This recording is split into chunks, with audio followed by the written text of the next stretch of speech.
Hello दोस्तों, orthopaedic से जुड़े विभिन्न वीडियोज़ की श्रृंखला में एक बार फिर हम आपका बहुत बहुत स्वागत करते हैं। दोस्तों, कूल्हे में जब 3 स्क्रू लगाए जाते हैं, अगर कूल्हे में फ्रैक्चर हो जाता है तो उसके बाद क्या होता है कि जो ये 3 स्क्रू वाली टेक्निक है वो कई बार सफल नहीं हो पाती, जिसकी वजह से या तो कूल्हे का जोड़ जुड़ता नहीं है और अगर जुड़ भी जाता है तो उसके बाद उसमें एवीएन वाली प्रॉब्लम आ जाती है, हिप में आर्थराइटिस हो जाती है और कूल्हे की जो ब्लड सप्लाई है वो बंद हो जाती है। ऐसे में पेशेंट को चलने फिरने में दिक्कत आती है, पैर की जो लंबाई है वो भी 1 सेंटीमीटर 2 सेंटीमीटर कम हो जाती है। इसी श्रृंखला में आज हमारे साथ पवन जी हैं जो हरियाणा के रहने वाले हैं और इनके साथ यही प्रॉब्लम हो गई थी। तो आइए जानते हैं कि इनका क्या एक्सपीरियंस था, कैसे ये हमारे संपर्क में आए और कैसे इनका इलाज हुआ। पवन जी, आप क्या काम करते हो? सर मैं टीचर हूँ बेसिकली, रीजनिंग का, एनटीएससी का।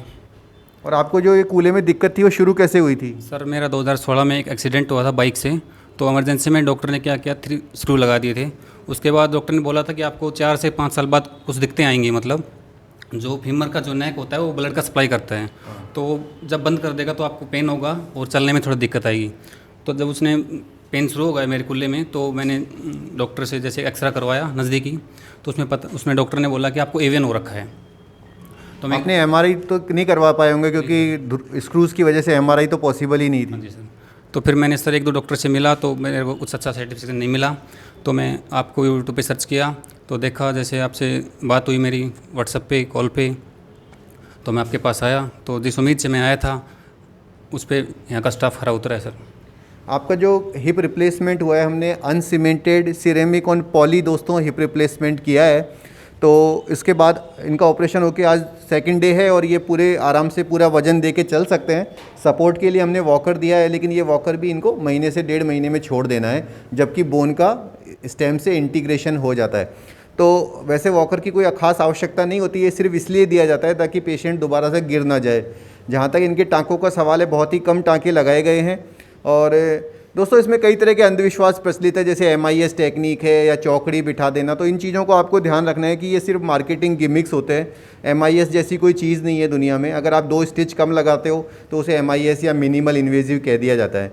अल्टीमेटली जो चीज़ सबसे इंपॉर्टेंट है वो है कि इम्प्लांट की पोजीशनिंग कैसे होती है, पेशेंट का कंफर्टेबल कैसा रहता है। आपका ऑपरेशन के दौरान पवन जी कितना आपको दर्द हुआ? सर मेरे को बिल्कुल भी पेन नहीं हुआ ऑपरेशन के दौरान, और बाद में भी इतना ज़्यादा पेन नहीं हुआ। यहाँ का स्टाफ बहुत ही अच्छा है।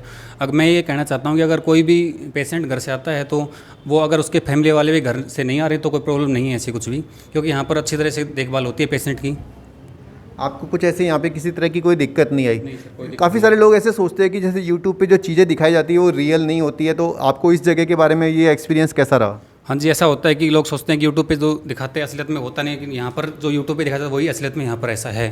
तो आप सेटिस्फाइड हो यहाँ पे जो आपका हिप रिप्लेसमेंट हुआ उससे? सर अगर हरियाणा में कोई एवीएन के पेशेंट इसको देख रहे हैं तो आप उन्हें क्या मैसेज देना चाहोगे? मैं यही मैसेज देना चाह रहा हूँ सर, अगर कोई किसी भाई को ये दिक्कत है तो यहाँ कर जयपुर में एडवांस हॉस्पिटल में आकर अपना इलाज करवाएं।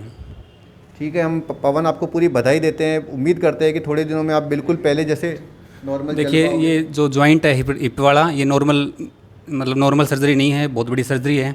तो क्या होता है कि जो ये जॉइंट होता है, ये इसी के ऊपर हमें चलना फिरना बैठना सभी इसी के ऊपर होता है। तो अगर हम ये जॉइंट रिप्लेस करवा रहे हैं तो हमें चाहिए कि एक बेहतरीन डॉक्टर हॉस्पिटल देखना, क्योंकि ये नहीं कि कोई डॉक्टर आप पर ट्राई कर रहा है उसी पे आपने करवा लिया। नहीं, डॉक्टर का कम से कम एक्सपीरियंस होना चाहिए कि उसने कम से कम अपनी लाइफ में 100 से ज़्यादा ऑपरेशन कर रखे हों। ये तो आपका कहना बिल्कुल सही है। जो आपका पैर 1 सेंटीमीटर छोटा हो गया था वो भी अब शायद बैलेंस हो गया सर, बिल्कुल एक्यूरेट हो गया मेरी लेंथ। इनकी जो लंबाई छोटी बड़ी हो गई थी उस चीज़ को भी हमने नए हिप में कवर कर दिया है। तो दोस्तों, अगर भी आप भी हिप में एवीएन की प्रॉब्लम से परेशान है या आपके कूल्हे में 3 स्क्रू लगे हैं तो आप नीचे के लिखे गए नंबरों पर संपर्क कर सकते हैं। यहाँ पर आकर अपना मनवांछित इलाज ले सकते हैं और उसकी जो प्राइस है वो भी बहुत रीज़नेबल पड़ेगी आपको। किसी भी और अस्पताल से 1.5-2 लाख रुपये कम पड़ेगी आपको हमारे यहाँ पे प्राइस।